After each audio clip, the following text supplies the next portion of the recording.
കൃതി പാടാം. ശ്രീ പത്മനാഭസ്തുതിയാണ്. തെറ്റുകളൊക്കെ ഉണ്ടെങ്കിൽ എല്ലാവരും ക്ഷമിക്കുക.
ചൊല്ലാൻ പോകുന്നത് വീണ്ടും ഒരു മഴ. അതാണ് എൻ്റെ കവിതയുടെ പേര്. ഇത് നമ്മുടെ നാട്ടിലെ നല്ലൊരു കർക്കിടക മഴയെക്കുറിച്ചാണ് ഈ കവിത ഞാൻ എഴുതിയിരിക്കുന്നത്.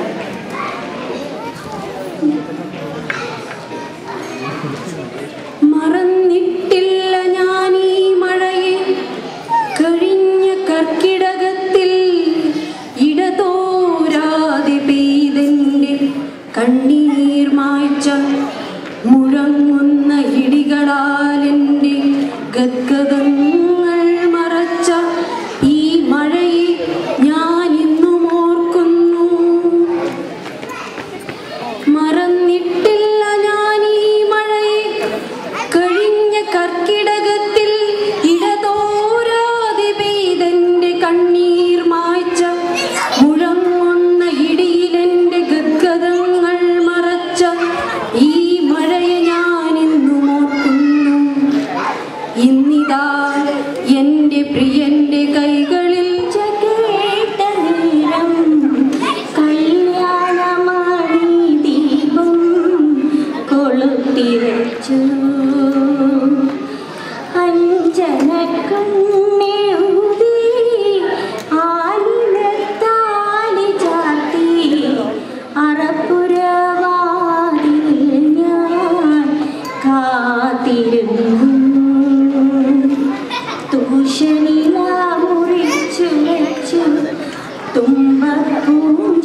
മൂന്നാമത്തെ റൗണ്ടിൽ കിട്ടിയത് ഒരു പാട്ട് പാടാനാണ്. ഞാൻ വലിയ ഗായികയൊന്നുമല്ല, എങ്കിലും നാലുപേരെ ഇവിടെ പാട്ട് പാടാൻ പോവുകയാണ്. മാമലകൾക്കപ്പുറത്ത് മാരതക പട്ടുടുത്ത് മലയാളമെന്നൊരു നാടുണ്ട്, കൊച്ചു മലയാളമെന്നൊരു നാടുണ്ട്. വീടിൻ്റെ ഉമ്മറത്ത് വിളക്കും കൊളുത്തി എൻ്റെ വരവു കാത്തിരിക്കുന്ന പെണ്ണുണ്ട്, കൊച്ചു പെണ്ണുണ്ട്. കായലും കടലും കടലുണ്ടി പുഴകളും കവിത കേട്ടുണരുന്ന വീടുണ്ട്, കൊച്ചു വീടുണ്ട്. അങ്ങനെയുള്ള ഒരു വീടിൻ്റെ ഉമ്മറത്ത് ഭർത്താവിനെയും മക്കളെയും നോക്കി ഒരു നല്ല തനി നാടൻ വീട്ടമ്മയായി കഴിയാനാണ് എനിക്ക് ആഗ്രഹം. എങ്കിലും ഇവിടം വരെ എത്തി ഞാൻ.